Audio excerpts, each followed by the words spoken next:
Not every silence is peace. There are moments of stillness, like the surface of a lake before the storm, where every wave is restrained, every gust of wind swallowed by the throat of someone too used to saying, "Never mind." We often think that maturity means self-control, that wisdom is not being drawn into arguments. But is that truly maturity? Or just fear disguised as calmness? Perhaps never before have modern people feared conflict this much. We avoid eye contact when something makes us uncomfortable. We smile awkwardly when our boundaries are crossed. And we convince ourselves that silence is noble. But each time we do that, a small part of us dies. It makes no noise, spills no blood, only fades quietly the instinct to live truthfully dimmed. We begin to say harmless words, carefully chosen so no one gets hurt, except ourselves. We say it's okay, when it's clearly not. We say, "I understand," when our hearts are full of protest. We smile to make others comfortable, while our own bodies freeze from unspoken discomfort. And we believe we are doing the right thing, that we are keeping the peace. But is that really peace? True peace cannot be built on the suppression of one side's emotions. It is like a treaty signed by someone trembling with fear. Since childhood, we've been trained to obey invisible rules. Don't talk back. Good kids, stay quiet. Silence is polite. These teachings, seemingly harmless at first, slowly carve a dangerous message into our minds, that kindness means having no voice. So when we grow up, we carry that inheritance into love, into work, into every relationship. Some call it virtue. But think about it. If that virtue forces us to deny our emotions, swallow our anger, and stay silent when something wrong is happening, then is it still virtue? Or is it simply fear in disguise? The fear of being left out, being disliked, being confronted with the truth that we too have the right to say no. We grow up in a culture that worships pleasantness, where good people are those who smile in every situation. But that smile, if born from repression, is no longer kindness. It is self-betrayal justified. There are nights when you lie still, replaying a conversation, a word that hurt you. You repeat what you wish you had said. I should have spoken up. I should have defended myself. But you didn't. You stayed silent, like always. And the next morning, you smile again, playing the role of the kind one. You tell yourself that keeping the peace is the right thing to do. Yet somewhere deep inside, a heaviness grows. It is the weight of words unsaid, of anger trapped in your chest, of your true self being pushed out of your own life's conversation. You might think, so what? Silence is still better than trouble. But ask yourself, better for whom? For others so they don't feel uncomfortable? Or for yourself so you don't have to face the truth that you can be disliked, misunderstood, or rejected? We don't fear conflict because we hate it. We fear it because we fear losing acceptance. We want to be loved so badly that we accept being disrespected. We want recognition so much that we let go of our boundaries. And we call that surrender, maturity. Nietzsche once said, "People often sacrifice themselves to preserve an image of themselves that others can love." That line cuts through every layer of excuse we wear to protect our weakness. Each time we choose silence to be loved, we sell a piece of our freedom. Each time we avoid a difficult conversation, we let others define our worth. And slowly, we become prisoners of our own kindness. From a philosophical view, this is what Nietzsche called the morality of the slave, a system of values born from powerlessness. Those who cannot fight back glorify obedience as a virtue. They praise endurance, patience, and humility, not because they are noble, but because they are the only ways to survive. Over time, society accepts this distorted rule. Strength is bad, weakness is good, reaction is lack of control, silence is maturity. We forget that in nature, nothing survives by always yielding. A seed must break its shell to grow. A wolf must roar to protect its territory. So why do we humans believe that to live well, we must deny our instinct to resist? Maybe because we were taught wrong. As children, we were rewarded for obedience, not honesty. When we said yes, adults smiled. When we said no, we were scolded. And so we learned that love comes with submission. That to be loved, we must stay small. But when we grow up, that belief becomes our deepest wound. We know how to comfort others, but not how to be at peace with ourselves. Perhaps the scariest thing is not conflict itself, but not realizing that we are living in a quiet war between our true self and our pleasing self. We fear that if we speak up, we will lose what we have: love, position, affection. But what we don't see is that every time we stay silent, we are losing something far more precious: our self-respect. And once that fades, nothing can replace it. You might say, I don't want to hurt anyone. But sometimes, in trying not to hurt others, you end up hurting yourself. True gentleness is not silence. It is the courage to speak the truth while keeping compassion. True maturity is not avoidance. It is facing what makes you tremble. You might shake, your voice might crack, but in that moment, for the first time, you are truly alive. Freedom does not begin by walking away from others, but by returning to yourself. It is not the calm without waves, but the strength to stand firm amid the storm without losing who you are. And to do that, sometimes you must break the silence that has bound you for too long. Because if you keep choosing comfort, you may never know what your real voice sounds like. And that, perhaps, is the greatest loss of all. There is something we often forget. Not everything called morality is born from goodness. Many of the values we see as standards today were actually created out of fear. In the earliest societies, people were divided into two groups: the strong who decided, and the rest who obeyed. The strong did not ask for permission to exist. They felt no shame in speaking their desires. But the weak, unable to win in that game of power, found another way to survive. They reversed the rules. They turned what they lacked into virtue and what they feared into sin. From then on, strength was labeled cruelty, while submission was glorified as kindness. That moral circle, over centuries, crept into the way we live, the way we raise our children, the way we define a good person. We teach children not to react, not to talk back, not to show anger as if anger itself were evil, unnatural. But anger is not the enemy. It is the signal of a boundary being crossed. When we teach children to stay silent instead of guiding them to protect themselves, we plant in them the belief that saying no is wrong. And when they grow up, that belief becomes an invisible shackle. Do you realize how deeply you've been programmed? When someone says something that hurts you, your first reaction is not to defend yourself, but to blame yourself. Maybe I'm too sensitive. I shouldn't take it personally. I need to keep the peace.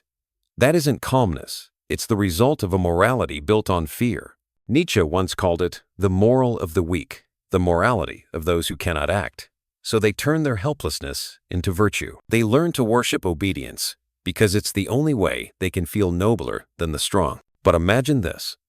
If a strong, honest person who stands up for themselves is seen as arrogant, while a silent, submissive person is praised as humble, then who does that morality truly serve? It doesn't serve the authentic human being.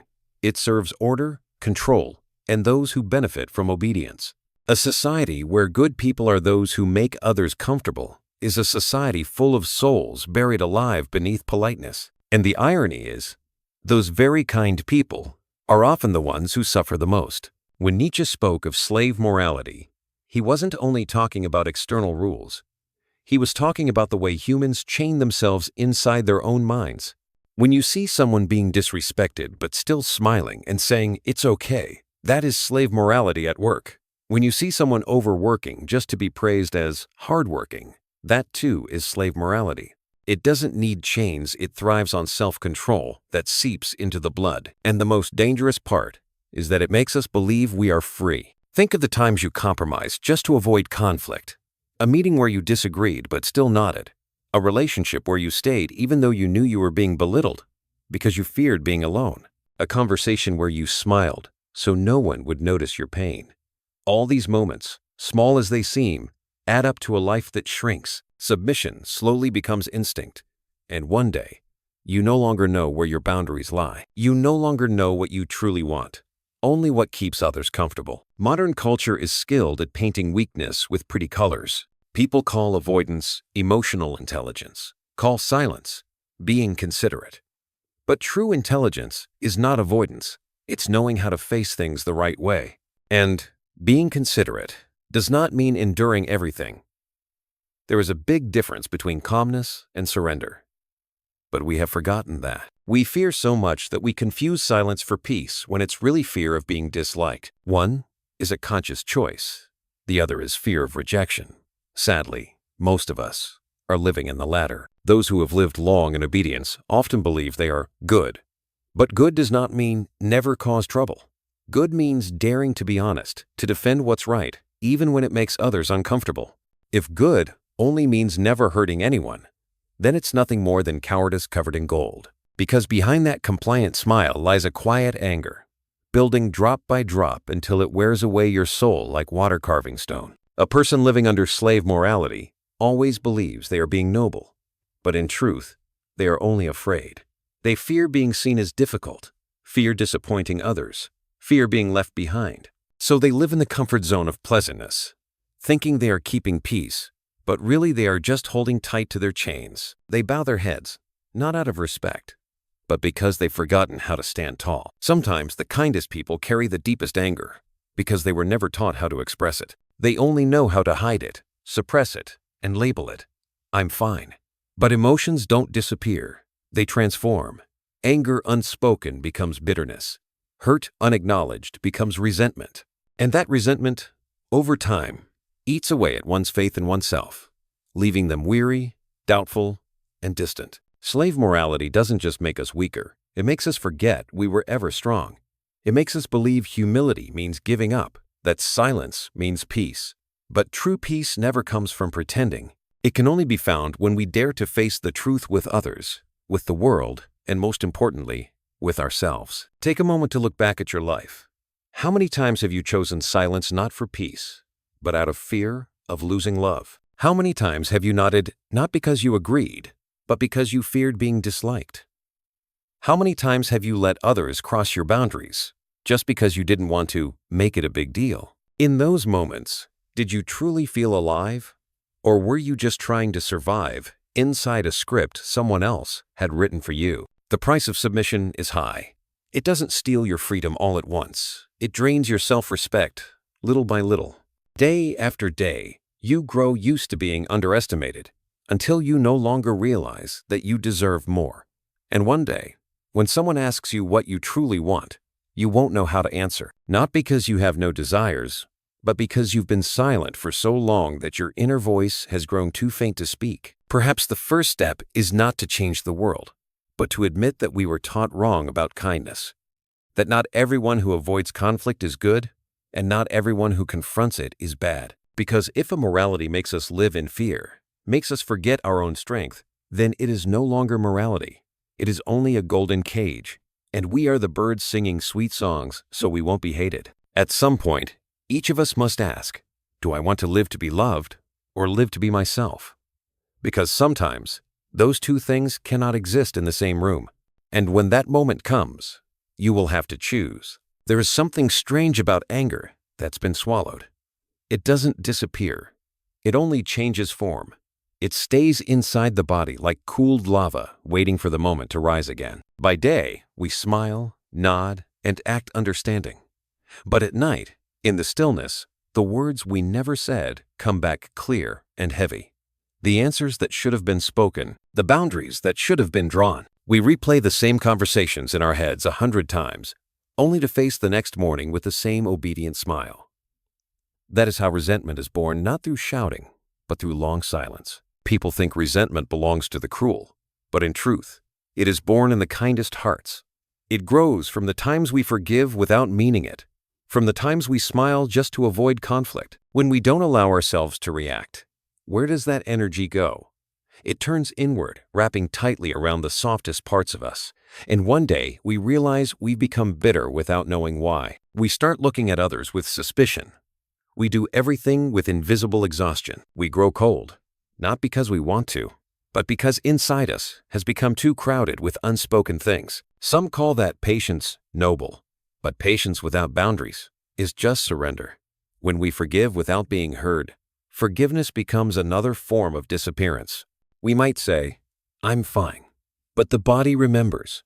It remembers every dismissive glance, every interruption, every moment we swallowed our truth to make someone else comfortable. And in that memory, resentment quietly begins to form, layer by layer, like fine dust settling on forgotten things. Nietzsche once wrote that resentment is the revenge of those who dare not resist. When we cannot act outwardly, we start fighting the battle inside.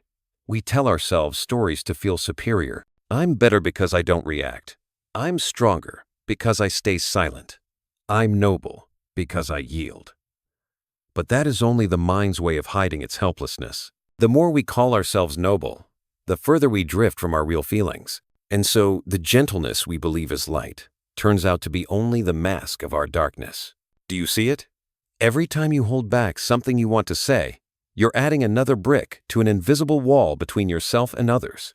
One day, that wall becomes so thick that no one can truly reach you. They still see you smile, still hear you talk, but the real connection is gone. And then we complain that no one understands me. But how could they, if we never let them see our truest self? The cruelest thing about resentment is not the bitterness it carries, but how it makes us believe we are the victim.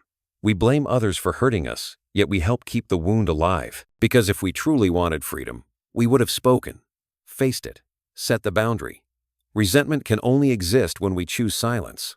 It grows in the space between what we feel and what we dare to say. Think back to the last time you were angry but stayed quiet. How did it feel? A vague pressure in your chest? A lump caught in your throat, right? Then came the weary days, the replayed words, the excuses you made to defend others. But deep down, you knew you were lying to yourself. That feeling, half angry, half sad, half numb, is the voice of the part of you that's been locked away. Resentment is the illness of souls that are too kind. It is born when goodness is exploited, when patience becomes habit. The more silent we are, the more we allow others to cross our limits. The more we smile, the deeper we dig the gap between ourselves and who we truly are. And one day, when we can't take it anymore, we explode not at those who hurt us, but at ourselves. An anger without a name, a fatigue without cause, a sadness without roots, all of it born from the moments we refuse to face the truth. If these words touch something inside you, pause for a moment. Take a deep breath. You don't need to hold it in anymore.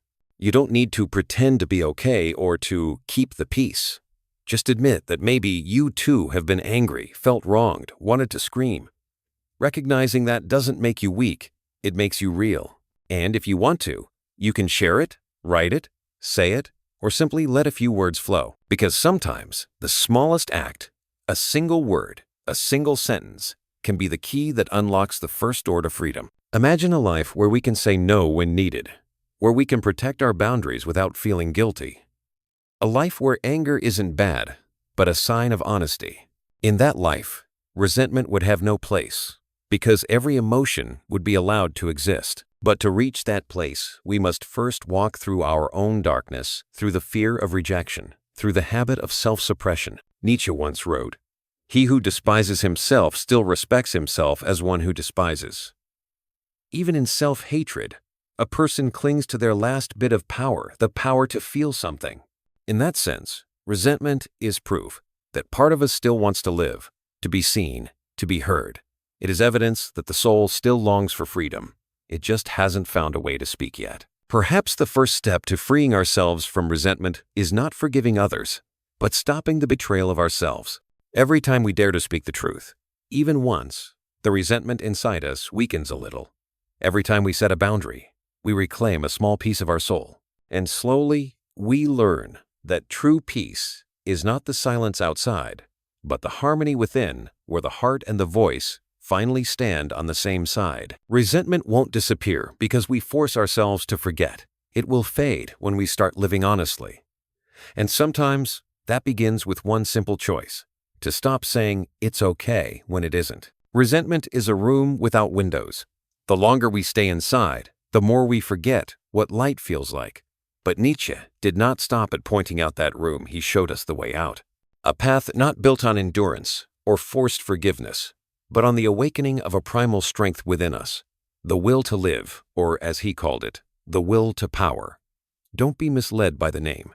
It is not the desire to dominate others, but the deep instinct to expand, to rise, to become whole. It is the force that drives the seed to break its shell, the wolf to roar in the night, and the human to look their fear in the eye. That will has always lived inside us, only buried under the dust of fear and submission. Since childhood, we've been taught to be nice, to be sweet, to be humble.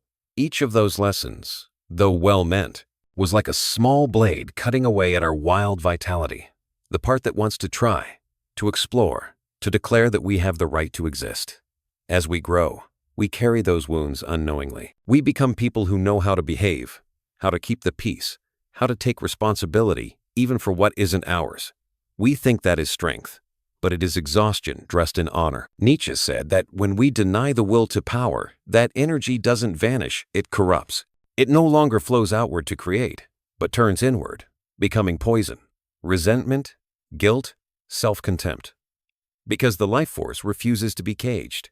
If it cannot build, it will destroy. So we find ourselves drained, not because we have fought too much, but because we have suppressed too long. To reclaim freedom, we must learn to face conflict not as an enemy, but as a rite of birth. In every true confrontation, we are forced to reveal who we really are. Conflict, when seen with clarity, is not a battlefield, but a mirror. It shows us what we fear, what we protect, what we truly believe in. To avoid conflict is to avoid truth. And no one can live authentically while running from what makes them tremble. Freedom, then, is not the absence of conflict, but the ability to move through it without losing ourselves. That is why Nietzsche described the journey of the spirit in 3 stages, a metaphor so beautiful and fierce that it chills anyone who hears it. The first stage is the camel. It represents the human burdened with the weight of all the musts and shoulds. Must be obedient, must endure, must sacrifice, must be strong. The camel does not complain or rebel. It keeps walking, believing endurance is virtue.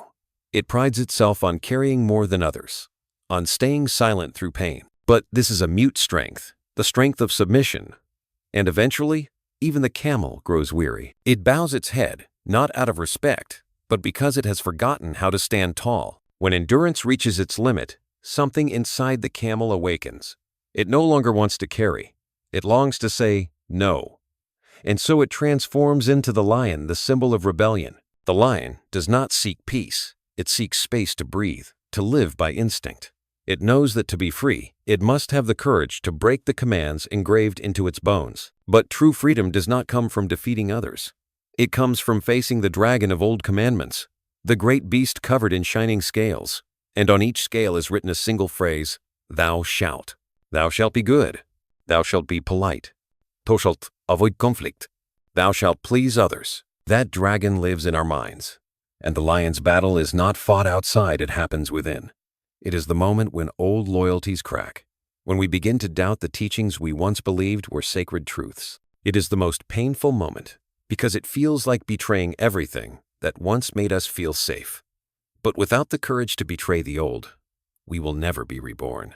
When the lion wins, a new silence appears, not the silence of fear, but of open space. In that space, something miraculous happens. The spirit becomes a child. The child carries no burdens, no dragons, no camels. It does not live in opposition, but in creation. It no longer fears conflict, because to the child, conflict is just life moving.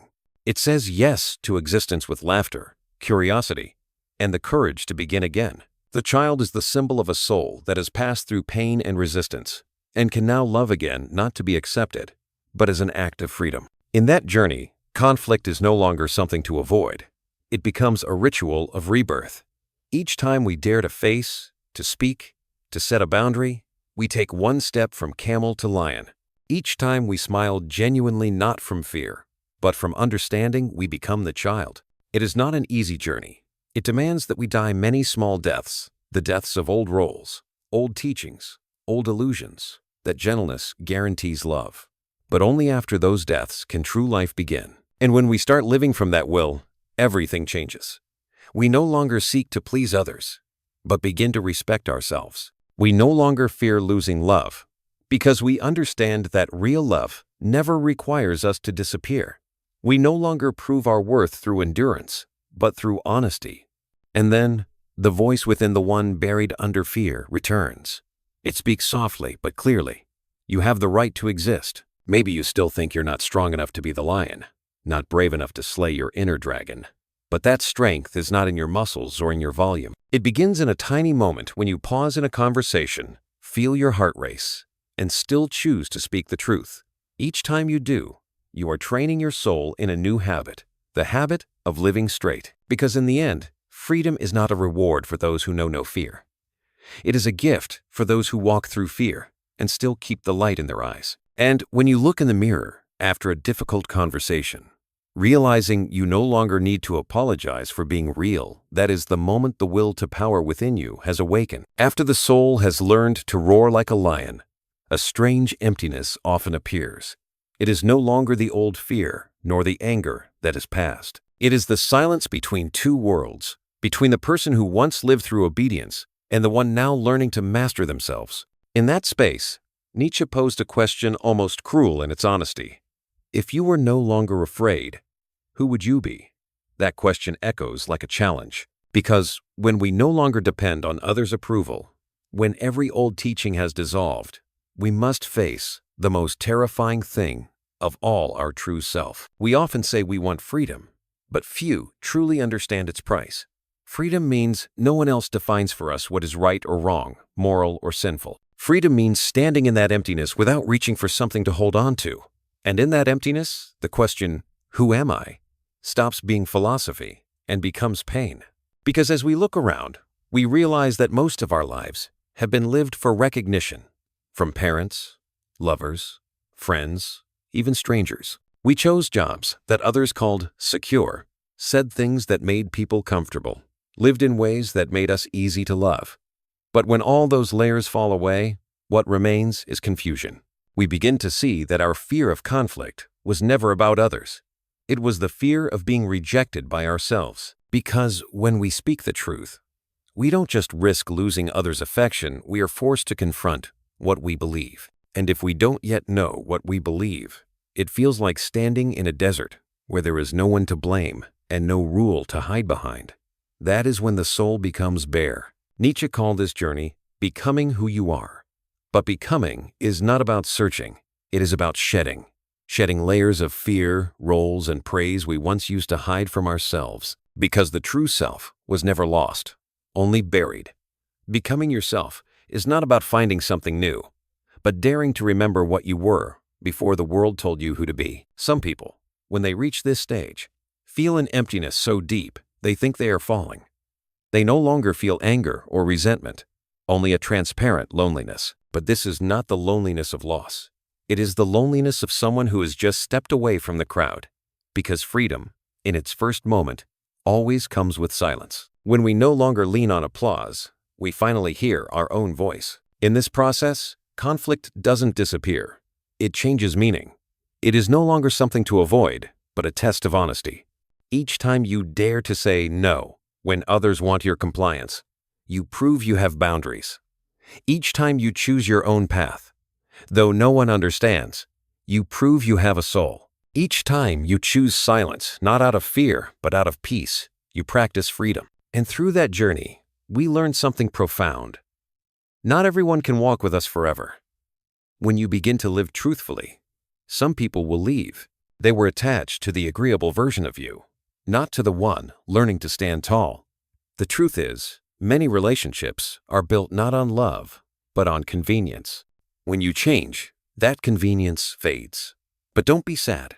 Their departure is not a loss, but a natural cleansing of life. Nietzsche once said, "No price is too high to pay for the privilege of owning yourself." And that is what we must remember, especially when loneliness surrounds us. Because each time you choose truth over comfort, honesty over being liked, you are buying back your soul, the one you unknowingly sold in the years spent pleasing others. But this journey is not for the half-hearted. There will be nights when you sit alone and ask yourself, am I doing the right thing? Because you are used to the safety of the old. You miss being praised for being good, for being kind. You will feel afraid, because now you no longer know where you belong. But that is the surest sign you are on the right path. The road to your true self always passes through a desert where nothing is left to cling to except your own courage. From that desert, you will begin to see the conflicts that once hurt you. They are no longer frightening. You understand that conflict is only two truths meeting. refusing to pretend. You no longer need to win or lose. You only need to be present. Then your voice no longer trembles. Your eyes no longer avoid. You speak less, but each word carries the weight of someone who knows what they are saying. That is when you begin to feel a different kind of peace. The peace that doesn't come from others' agreement, but from inner harmony. You no longer need to be loved in every way, because you've learned to love yourself without condition. You no longer strive to please, because you understand that truth may unsettle people, but it is the only thing that can set them free, and you too. Becoming yourself doesn't mean being perfect. It means having the courage to stop pretending. It is not the end of the journey, but the beginning of a genuine life. And in that life, every conflict, every honest word, every boundary you draw becomes a milestone on the path home. There is no more fear of displeasing others, only the sincerity of someone who refuses to betray themselves one more time. And perhaps, in that very moment, you will understand that freedom is not something we gain, but something we remember. We were born free, and we simply forgot while trying to be likable. Now, as we begin to remember, the old layers of silence fall away, and in the sound of truth, we hear our heart beat again, the sound we had let others speak over for far too long. One day, just when you think you've settled into your new freedom, a moment will stop you. You realize you're still silent, only in a more subtle way. It's no longer silence from fear, but silence from exhaustion. You've broken through barriers, spoken your truth, faced your conflicts, yet something still feels unfinished. That is when Nietzsche whispers, silence is not always peace. Sometimes it is complicity disguised as wisdom. That thought makes you look up, because suddenly you see that each time you stay silent before something wrong, you are teaching others how to treat you. We often say, I don't want to make things worse. I don't want more trouble. But behind those words lies a naked truth. We fear losing the safety we've just built. After years of obedience, we finally found a little peace, and we don't want to risk it. But peace that exists by pretending not to see, not to hear, not to speak, is not peace. It is a quiet kind of death. Every time we stay silent when someone crosses our boundaries, every time we bow before disrespect, we carve deeper the message that says, I'm not important enough to be respected. And the world mirrors that back to us. There is a bitter truth. Others can always sense our fear. The kind ones may touch it gently with empathy, but those who live on power will use it as a key. They will test, push, and cross one boundary after another until you no longer recognize how far you've retreated just to keep the peace. Then silence stops being a choice and becomes a chain. It tightens around your chest, suffocating you in the very life you tried to make peaceful. Nietzsche once said that when people fear conflict, they do not build peace, they build tombs for their will to live. And indeed, how many have buried themselves in relationships they no longer trust, in jobs they no longer love, just because they are afraid to disturb the fragile order they call stability. But deep inside, the soul is screaming to live. Silence, if prolonged, starts to erode courage.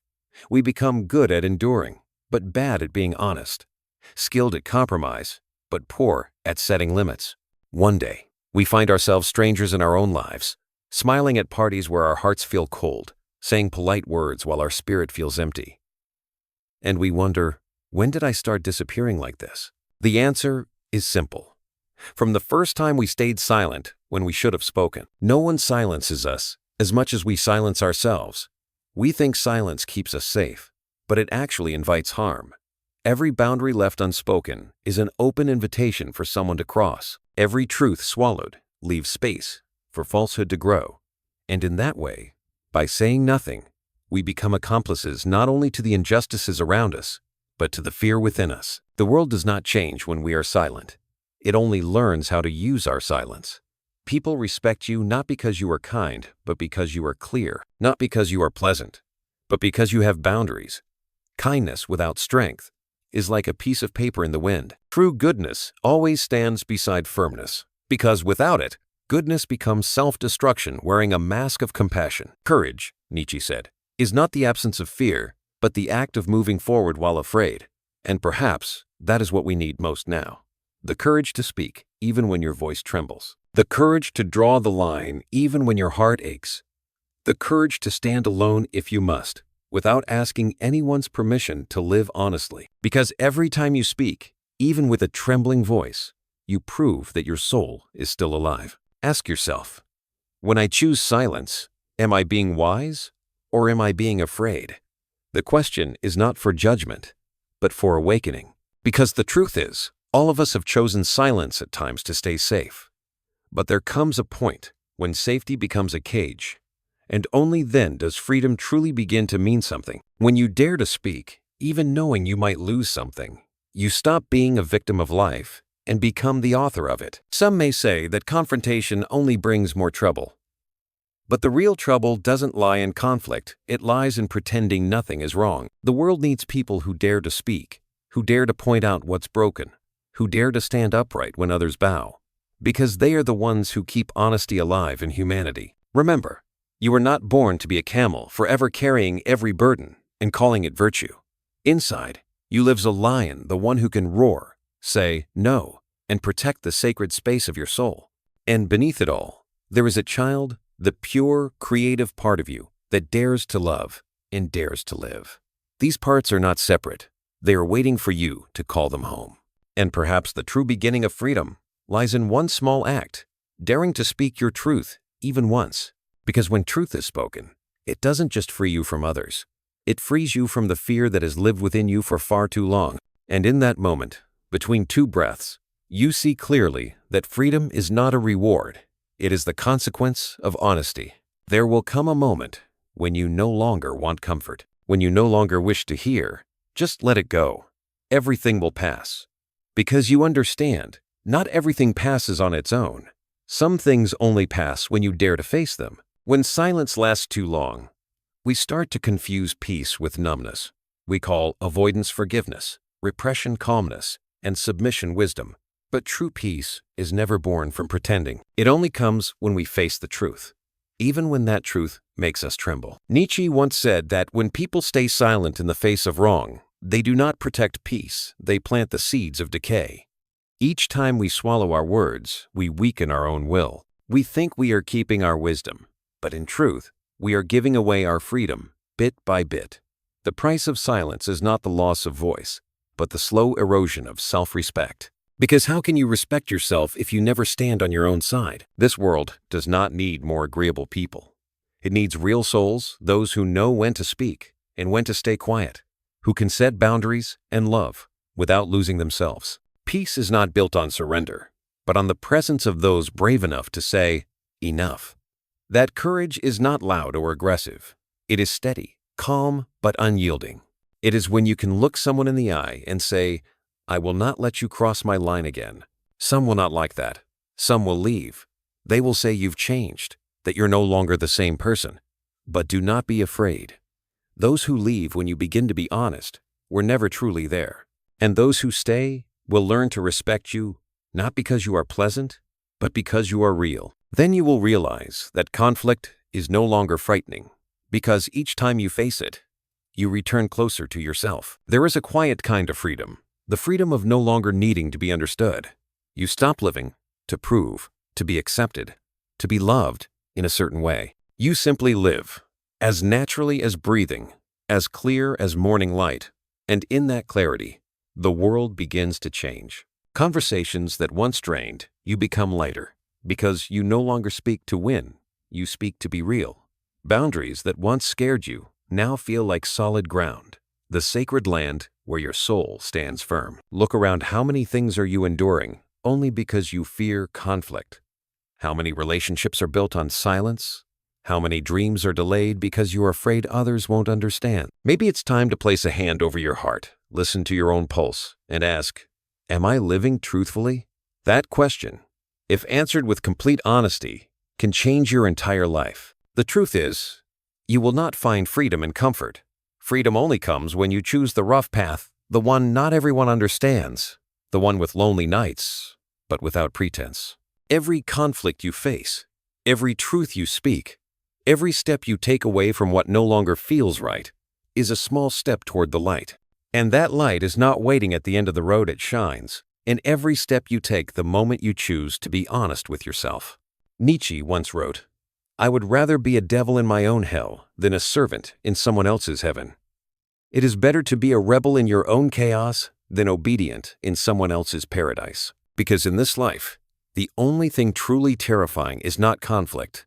It is spending your life in false calm. So when fear comes again, when your throat tightens with words you want to say, remember this: you don't need permission to live truthfully. Truth doesn't need approval. It only needs a voice. Even once, even with trembling words. Because in that moment, you reclaim the most sacred human right, the right to exist as yourself. And if you're hearing these words now, try to whisper them out loud, even softly. I choose not to stay silent anymore. Not to rebel, not to prove, but to live a life where every word, every breath carries the sound of truth. When you dare to speak what needs to be said, even once, the world around you will change, not because it heard you, but because you finally heard yourself.